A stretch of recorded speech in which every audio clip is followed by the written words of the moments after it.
aujourd'hui, je vais vous raconter comment j'ai donné ma vie à Jésus. Alors, je suis née dans une famille chrétienne qui était quand même assez stricte, on avait pas mal de règles. Et c'est vrai que très vite, moi, j'ai associé ça à Dieu en me disant que si j'avais des interdits dans ma vie, c'était lié à Dieu.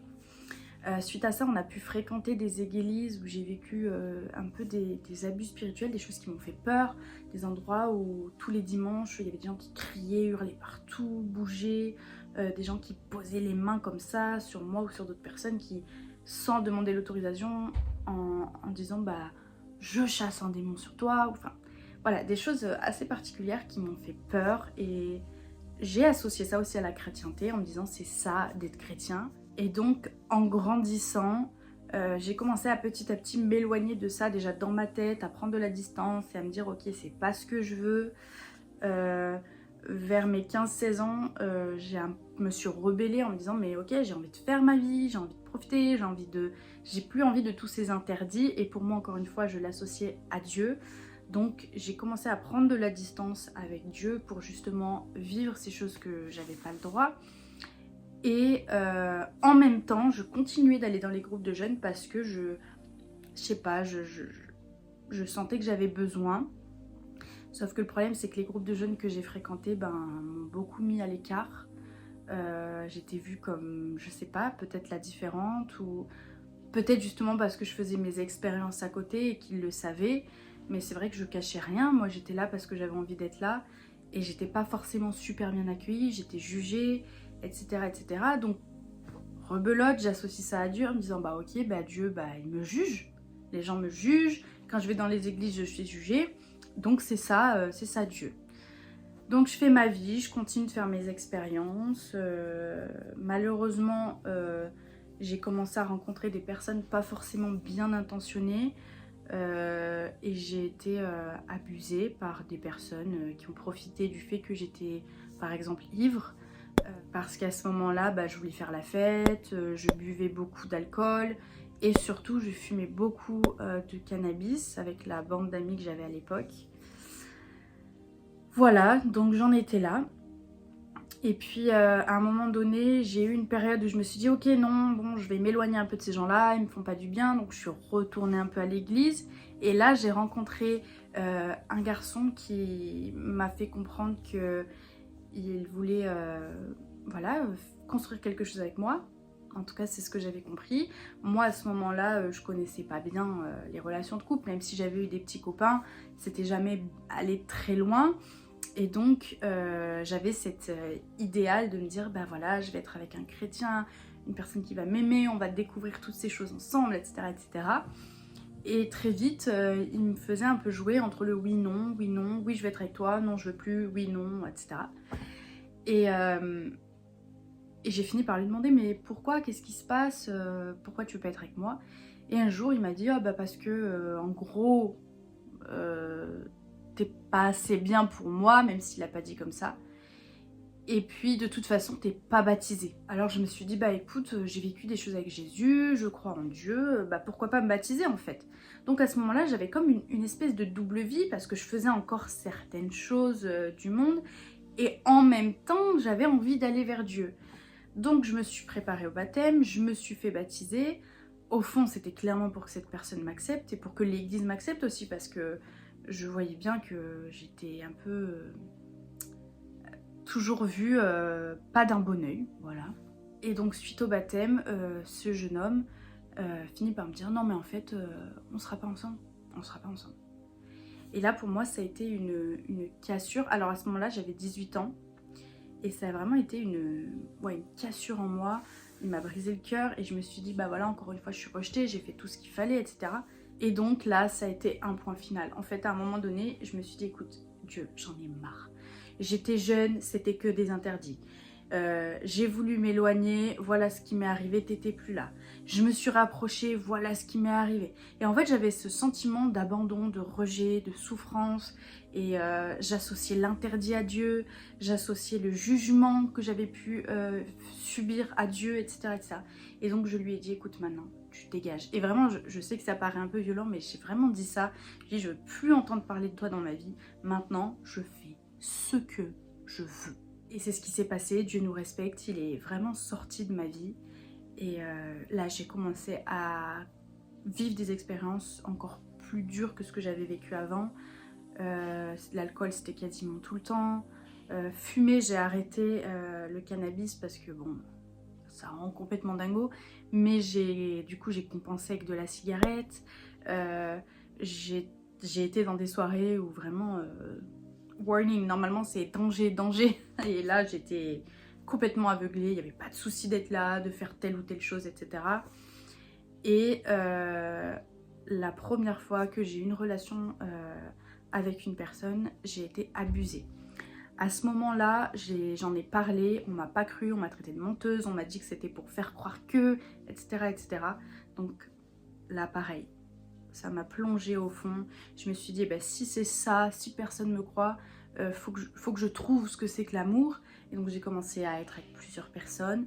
Une première personne qui m'a trompée, trahi, une autre personne, etc. etc. etc. etc. Donc voilà, en fait toute ma vie de relations avec les hommes, c'était l'abus, la trahison, le rejet et la violence. Parce que j'ai connu des personnes qui étaient assez violentes, etc. Et donc j'en étais là dans ma vie, à vivre toutes ces choses, à partir très loin dans tout, sans rentrer dans le détail parce que il y aurait une montagne d'histoires à raconter. Mais voilà, j'étais à 100% dans tout ce que vous pouvez voir dans le monde. Et il y a un moment donné où j'ai voulu mourir en fait parce que je voyais plus l'intérêt. Je me disais mais si c'est ça la vie, mais j'en veux pas en fait. Et quelque part, je savais au fond de moi que j'allais aller en enfer, mais j'en rigolais. J'étais là en mode, bah de toute façon, là à l'heure d'aujourd'hui, j'œuvre entre guillemets pour le royaume de Satan, hein. J'avais bien conscience de l'histoire, donc ça va, il va être gentil avec moi, parce que comme je l'ai aidé ici, là-haut, tu vois, il sera gentil. C'était vraiment ça qui se passait dans ma tête. J'étais complètement à l'ouest. Et puis bah, au bout d'un moment, j'en suis même venue à douter de l'existence de Dieu. J'ai commencé à tout remettre en question, en me disant ouais, un Dieu, pourquoi pas. Mais c'est qui? S'il existe, est-ce que c'est vraiment ce qu'on m'a enseigné? Est-ce que c'est vraiment ce qu'un tel dit? Et puis finalement, est-ce qu'il existe vraiment en fait? Où c'est qu'on va aller après?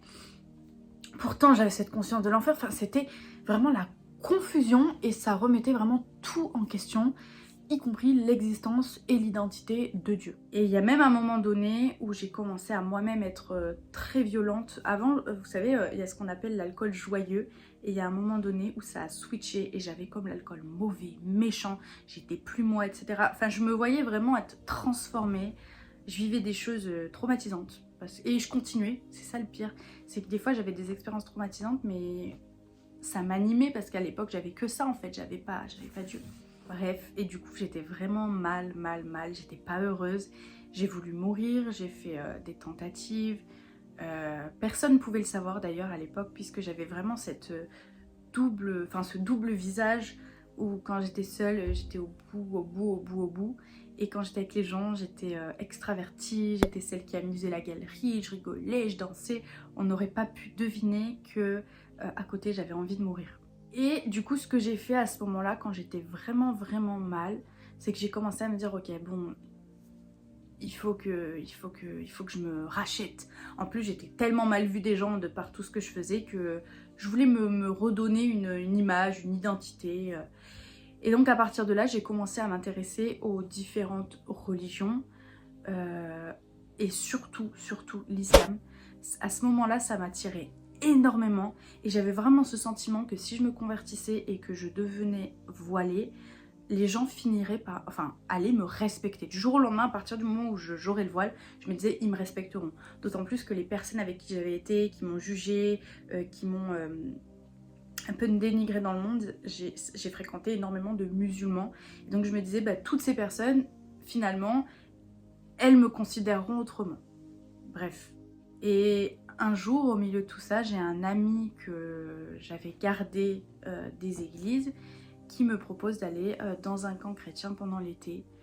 Et là, moi, quand il m'a dit un camp chrétien, j'étais en mode « Ah non, mais surtout pas ! Mais surtout pas !» Les chrétiens, c'est tout ce que je déteste. Ils sont bizarres. Leurs croyances, là, je sais pas ce qu'ils me font, mais c'est pas pour moi. Et puis, je les avais en colère. Franchement, quand j'étais face à un chrétien, Et si j'avais pu lui envoyer un pain, je l'aurais fait. Bon, je l'ai jamais fait, mais j'aurais pu, parce que j'étais très violente. Et donc finalement, mes plans de l'été finissent par s'annuler, donc je sais pas pourquoi, mais je dis à mon ami, ok. Et bon, après je pense que j'y étais un peu en mode, ok, bah je vais provoquer les chrétiens, vous allez voir là, ils vont défaillir les petits chrétiens. Et donc j'y suis allée avec la garde-robe la plus vulgaire que j'avais, j'ai fait exprès, hein, je me suis dit, bah comme ça, on va voir s'il me juge encore. Enfin, c'était de la provocation. C'était vous me jugez, bah allez-y, jugez-moi. Je vous donne de quoi juger. Donc, je vais à ce camp. Et là, à ma grande surprise, je tombe que sur des gens qui, non seulement ne me jugent pas, et que j'ai même l'impression qu'ils ne voient même pas ma tenue. C'est-à-dire que, comme si leurs yeux ne s'arrêtaient pas en mode... C'est vraiment... Ok, bah elle est là, tant mieux. Et des gens super bienveillants qui prennent le temps de parler avec moi et en fait qui m'aiment. Et ça faisait longtemps que j'avais pas été face à des gens qui m'aimaient. Et à ce moment-là, ça m'a énormément touchée. Et en même temps, je me sentais tellement sale et tellement souillée par tout ce que j'avais pu voir, vivre, les gens, etc. Et sauf qu'à chaque fois que j'en parlais aux responsables, aux personnes, ils me disaient tous la même chose, que Dieu il me voyait pas comme ça, qu'il m'aimait, qu'il voulait que je revienne vers lui, etc. etc. Et j'avais comme un message que je connaissais, mais qui à ce moment-là commençait à doucement résonner dans mon cœur. Et je crois que c'était au moment d'une des dernières soirées du camp, donc j'étais au fond de la salle pendant la louange, comme d'habitude, parce que je ne pouvais pas rentrer dans la louange avec ces personnes, et malgré tout, même s'ils m'aimaient, ils m'énervaient. Et donc à un moment donné, je pouvais plus supporter, j'ai quitté la salle, je suis partie m'asseoir dans la partie restauration du camp. Et là, il y a un responsable qui vient me voir et qui me dit mais pourquoi tu te mets à l'écart comme ça? Qu'est-ce qui se passe? Puis je commence à lui raconter, ouais, et puis les chrétiens si, donc tout ce que je viens un peu de vous raconter. Il m'écoute et donc il me rassure sur plusieurs choses, etc. Et puis il me dit mais pourquoi tu reviens pas vers Dieu? Et je lui dis parce que je suis trop sale en fait. Faut déjà que je nettoie ça dans ma vie. Et après, je pourrais prétendre aller vers Dieu. Et là, il me regarde et d'une façon tellement bienveillante, avec un petit sourire, il me dit mais t'as rien compris. Il me dit c'est justement parce que t'as ça qu'il faut que tu dises oui à Jésus et c'est lui qui va venir faire le tri.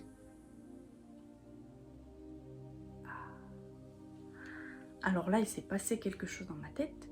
J'ai compris ce qu'il me disait. Et donc, mon côté un peu rebelle lui dit « Ouais, mais non, mais de toute façon, quand bien même, je suis trop fatiguée pour tout ça. Je peux plus rien faire. J'ai même plus la force d'aller vers Dieu. » Et là, il me dit « Écoute, je comprends. » Il me dit « Moi, je t'ai dit ce qu'il y avait à dire. Donc, maintenant, tu vois avec Dieu et je t'invite à le faire, mais t'es libre. » Il s'en va. Il me laisse là. Donc, je réfléchis et je me dis « Ok, bah je vais tenter. » Je vais demander à Dieu qui il est et qu'est-ce qu'il veut pour moi. Et puis j'étais en mode, de toute façon au point où j'en suis, j'avais envie de mourir il y a quelques semaines. Et puis en fait, c'est simple, je crois que vraiment que si j'avais pas fait cette démarche envers Dieu, je serais morte sur place. Parce qu'à ce moment-là, en fait, je me sentais déjà morte à l'intérieur. J'avais l'impression d'être vide, d'être nulle. Ouais, il n'y avait plus rien qui vivait en moi en fait, et c'est pour ça que je buvais, que je fumais beaucoup, etc. Parce qu'en fait, c'était des choses qui venaient animer une forme de vie en moi qui finalement n'existait pas, n'existait plus en fait. Et donc je vais me remettre dans la salle, je me mets à genoux et je prie. Et je dis Seigneur, tu vois d'où je viens. Tu vois ce que j'ai fait, tu vois qui je suis, mais moi ce que je veux maintenant, c'est toi. Peu importe qui tu es, je suis prête à tout. Et je lui ai dit même à ce moment-là, parce que j'étais ouverte à toute possibilité, je lui ai dit, si tu me dis que c'est l'islam, qu'il faut que je me voile et tout, pas de souci, dis-le-moi, mais juste dis-le-moi. Et après, je lui ai dit la seule chose, Seigneur, c'est que je suis épuisée. Je peux plus, j'ai plus la force en fait. Et là, j'ai vraiment quelque chose qui me dit de prendre, donc il y avait une Bible à côté de moi, de prendre la Bible qui était à côté. Et de l'ouvrir. Au pif, comme ça. Alors je la prends, je l'ouvre au pif, et là, je vois mes yeux tombent sur un verset. Et c'était « Il donne la force à celui qui est fatigué ». Et là, en fait, c'est Dieu qui est en train de me répondre directement à ce que je disais avant. C'est les derniers mots que j'ai prononcés. Et là, je vois ça. Et là, je me suis effondrée en larmes. J'ai compris. J'ai compris. Je ne saurais pas comment vous expliquer, mais il y a une conviction qui est venue se mettre comme jamais elle a été. Que Dieu m'aimait et que Jésus était venu pour mes péchés. Et à ce moment-là, j'ai dit ok, je t'accepte Seigneur, je t'accepte. Et j'ai ressenti quelque chose qui est tombé sur moi, une chaleur, un amour, quelque chose qui m'entourait. Et en fait, ce qui est très marrant, c'est que la première seconde où j'ai ressenti ce truc, je me suis sentie sale, pas bien, honteuse. Et donc j'ai demandé pardon à Dieu. Et plus je demandais pardon, et plus je sentais que j'étais en paix et que je sentais cet amour. Et à un moment donné, je me sentais plus honteuse. Je me sentais juste bien. Et depuis ce jour-là, j'ai jamais laissé tomber Jésus. Et je ne laisserai jamais tomber Jésus. Parce que j'ai vu, j'ai expérimenté, j'ai senti. Et vous pourrez m'apporter toutes les preuves humaines ou scientifiquement humaines. Je vous dirai la même chose. J'ai expérimenté la présence de Dieu. J'expérimente Jésus et le Saint-Esprit tous les jours. Et je sais que c'est ça la vérité. Parce que je l'expérimente. Quand on parle à Dieu et qu'on entend vraiment sa voix, quand on demande une parole, par exemple, moi des fois je prie, je dis Seigneur donne-moi une parole pour cette personne, je la connais pas. Je lui donne une parole, cette personne me dit mais comment tu sais? Je sais pas. C'est le Saint-Esprit qui m'a parlé. Cette connexion directe avec Dieu, elle n'existe que dans le christianisme, dans la Bible en fait. J'ai même pas le mot christianisme, avec Jésus. Elle n'existe que avec Jésus. Parce qu'en fait, le fait que Jésus soit venu sur terre, c'est le lien direct avec Dieu. Et donc cette possibilité de l'entendre au quotidien, pas seulement dans une parole. Effectivement, on peut entendre la voix de Dieu à travers la parole, donc la Bible, comme ça m'est arrivé, mais on l'entend aussi directement comme ça. Et ça, c'est le Saint-Esprit. Et ça n'est possible que par Jésus. Et donc, après ça, je suis rentrée chez moi, donc toujours avec cette même garde-robe.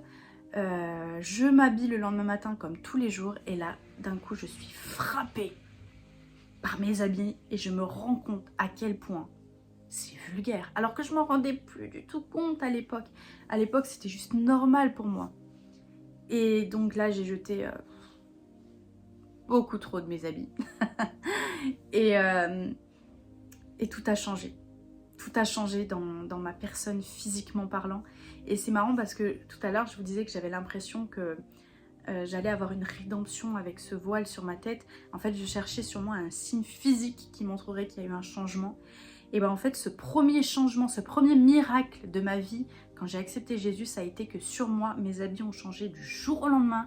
Et je vais vous dire même mon visage. Et toutes les personnes que j'avais connues avant le voyaient et souvent m'interrogeaient. Je me dis mais qu'est-ce qui a changé? Il me reconnaissait plus. Et donc Seigneur m'avait fait cadeau de ce signe physique qui s'est fait du jour au lendemain avec ma tenue.